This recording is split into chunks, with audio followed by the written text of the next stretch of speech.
नमस्कार, स्वागत है आप सबका। आपके साथ मैं हूं मोनिका सिंह राणा।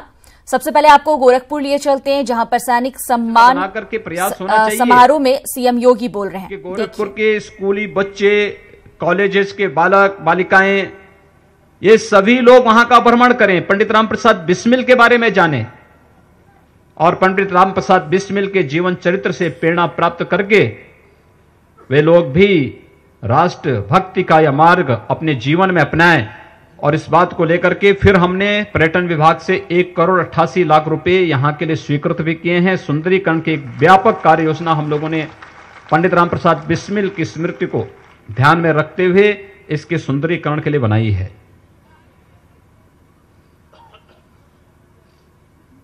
ऐसे अनेक महापुरुष हैं जिन्होंने अपना सब कुछ बलिदान कर दिया था देश की आजादी के लिए। आजादी से बढ़कर के कुछ नहीं हो सकता।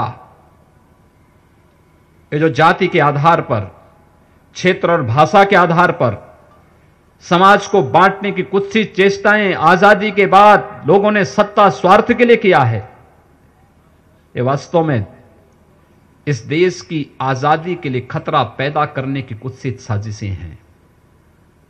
और अगर हम इसी प्रकार से विभाजित देश गुलाम क्यों हुआ? क्योंकि हम बंटे थे आपस में, जाति के आधार पर, छुआछूत के आधार पर, अस्पृश्यता के आधार पर, क्षेत्र और भाषा के आधार पर एक जगह आक्रांता हमला करते थे।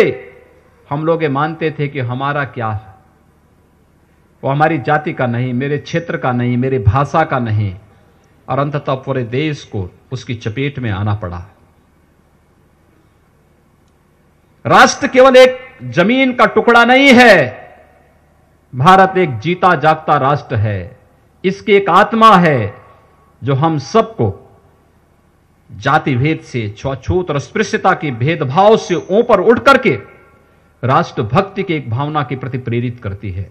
और उस राष्ट्र भक्ति की इस भावना को अंगीकार करने के लिए ही भारत माता के इन अमर बलिदानियों ने अपना सर्वस्व न्यौछावर भारत की आजादी के लिए किया। यह देश मातृभूमि के लिए सब कुछ अर्पित करने वाले उन महापुरुषों को सदैव स्मरण करता है। आज हम महाराणा प्रताप का स्मरण क्यों करते हैं? छत्रपति शिवाजी महाराज और गुरु गोविंद सिंह जी महाराज का स्मरण क्यों करते हैं? क्योंकि उन्होंने मातृभूमि के लिए जिया था। चार पुत्र मातृभूमि के लिए अपना बलिदान कर रहे हैं, लेकिन तब भी उफ नहीं किया। जब उनसे पूछा गया, गुरु गोविंद सिंह जी महाराज से पूछा गया कि औरंगजेब ने आपके 4 पुत्रों को मार डाला है, शहीद कर दिया है,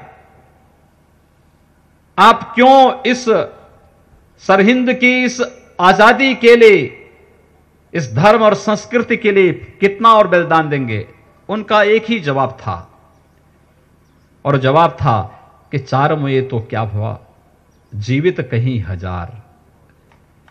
यानी उन्होंने कहा मेरे तो 4 पुत्र हैं भी गए हैं, लेकिन अभी तो कई 1000 हैं। और खालसा पंथ की स्थापना करके उन्होंने धर्म और संस्कृति का जो अलग जगाया था। आज भी हम गुरु गोविंद सिंह जी महाराज को स्मरण करते हैं।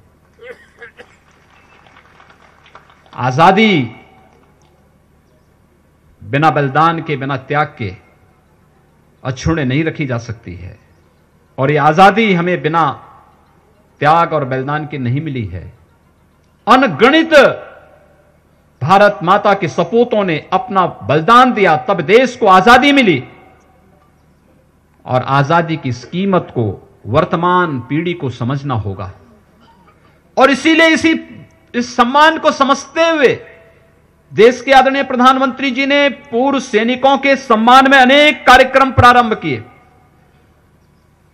1 रैंक 1 पेंशन की योजना लागू करना उसी का हिस्सा है।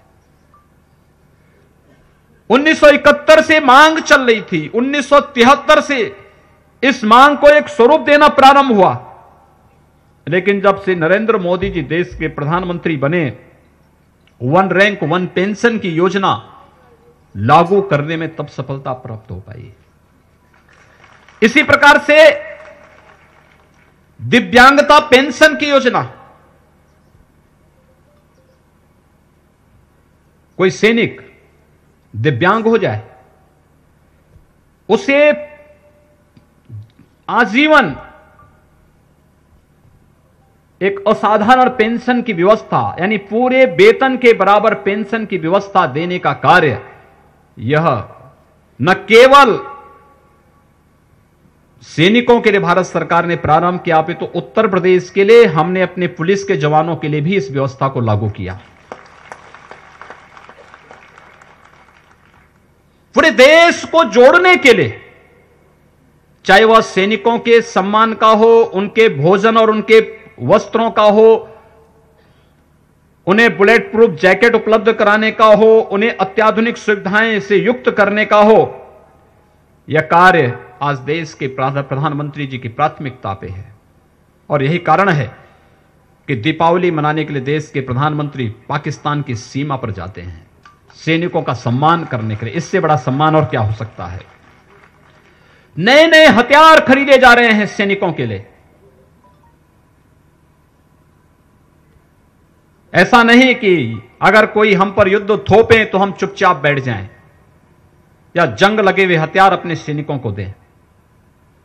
हम युद्ध के पक्षधर नहीं, लेकिन कोई युद्ध हम पर थोकेगा तो युद्ध का निर्णय भी हम करेंगे, हमारा सैनिक करेगा। यह तय करने की जिम्मेदारी भी आज भारत सरकार ने तय की है।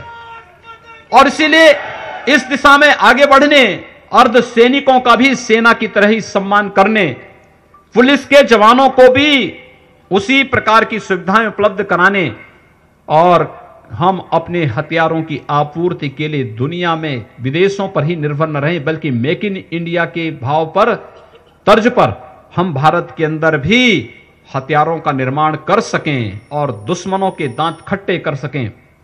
2 डिफेंस कॉरिडोर पिछले बजट में भारत सरकार ने स्वीकृत किया था।